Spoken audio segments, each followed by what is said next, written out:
So, Ek moet nog eendag daai braaivleis proe. Ek het die kans gehad by die Napso Blitsewes nie. eendag dan bring ek vir jou 'n lekker skaaprobbetjie saam dan eet ons bietjie suidevleis. Ek sien uit daarvoor.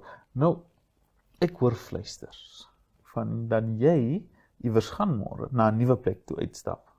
Ja, ek is baie opgewonde. Môre is die franchise Boza se opening in Windhoek. Hulle maak oop in Maroa Mall.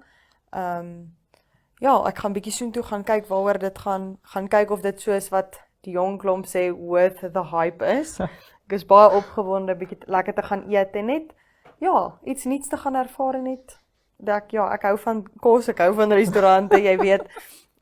So ek is baie opgewonde om te gaan kyk wat daar aangaan en dan obviously weer eens sal al dit op sy sosiale media beskikbaar wees.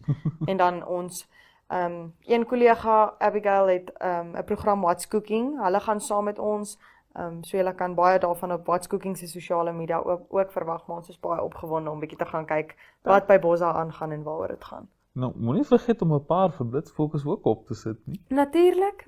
Ek sal nooit van my Blitsfokus kykers vergeet nie. Hulle is dan my hartsmense.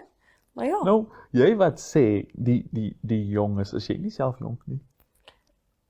Ek dink ek sê altyd as mense vir my vra, ek is 'n ou gees in 'n jong lyf.